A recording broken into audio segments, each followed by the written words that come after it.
که ستاسې د ټایمینګ او د جنسي قوت کموالي ستونزه لرئ نو دا ویډیو تر اخره وګورئ. سلام دوستانو، خدای دې وکړي چې روغ جوړ او خوشحاله اوسئ. دوستانو زموږ ټولې ویډیوګانې تاسو ته د جنسي اړخه پوره معلومات درکولو لپاره دي، نو له موږ سره اوسئ.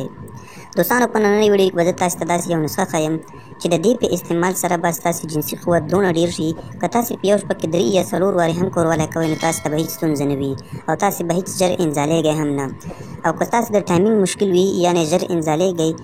یعنې څنګه چې د مېرمنې سره کوروالی شروع کړئ نو تاسې د هر څه نه مخکې انزالېږئ، یعنې تاسې ته چې څه ټایم خپله مېرمنې هغه در ښکاره کړي، شرمګاه در ښکاره کړي نو تاسې یکدم انزال شئ.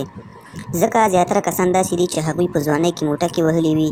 یا هم بله کومه ستونزه لري، د هغې له وجې جنسي قوت کم شوی وي، د ذکر رګونه یې هم کمزوري شوي وي او ذکر پوستکی یې هم کمزوری شوی وي او ذکر یې بیخي ربړ شانته شوی وي او څه ټایم چې دی غواړي د خپلې مېرمنې سره کوروالی وکړي او خپلې مېرمنې ته دی ووایي چې نن به کوروالی کوو او هغه ورته خپله شرمګاه راښکاره کړي او دا د خپلې مېرمنې شرمګاه وګوري نو په دې ټایم کې د دې د ذکر نه اوبه لاړې شي،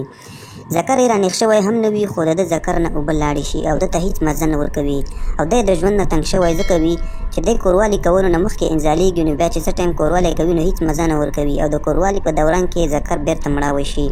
نو دوستانو د دې ستونزې د حل لپاره تاسې ته زه نن په دې ویډیو کې یو نسخه درښیم چې د دې نسخې په استعمال سره به ستاسې ذکر ډېر زیات قوي شي او ورسره به ستاسو ټایمینګ مشکل هم ختم شي، یعنې تاسې به ژر نه انزالېږئ او ورسره به ستاسې جنسي قوت دونه زیات شي چې تاسې په یو شپه کې به 2 یا 3 وارې هم کوروالی کولی شئ او هېڅ به تاسې ته کوم تکلیف نه وي او هر وخت به مو ذکر نیغ ډنډه ولاړ وي. خو د دې نه مخکې چې زه تاسې ته دا نسخه وښیم، که چېرې تاسې زموږ یوټیوب چینل نه یې سبسکرایب کړی نو زموږ د یوټیوب چینل سبسکرایب کړئ او په خوا کې ورسره د ټالۍ نشان هم ووهئ تر څو همدغسې معلوماتي ویډیوګانې د ټولو نه مخکې تاسې ته در ورسیږي.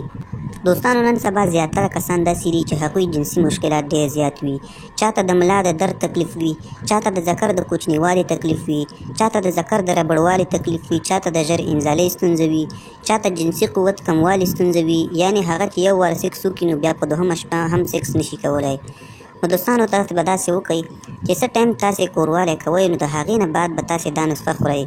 دا نسخه تاسې د کوروالي نه بعد که وخورئ نو تاسې ته ډېره زیاته فایده کوي او که چیرې تاسې داسې وکړئ چې 1 جمعه یا 2 جمعې تاسې صبر وکړئ په هغې دوران کې تاسې کوروالی ونه کوئ او دا نسخه استعمال کوئ نو په دې سره به تاسې ته 2 چنده فایده میلاو شي. نو دوستانو دا نسخه داسې ده چې څه ټایم تاسې کوروالی کولو نو د هغې نه بعد فورا خپلې ښځې ته ووایئ چې 1 ګیلاس شیرې تاسې ته په اور باندې ږدي، ورسره په دې کې تاسې 2 چمچې شات هم میکس کوئ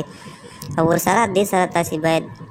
2 چمچې اسپغول هم میکس کړئ او د دې نه تاسې یو شربت جوړ کړئ،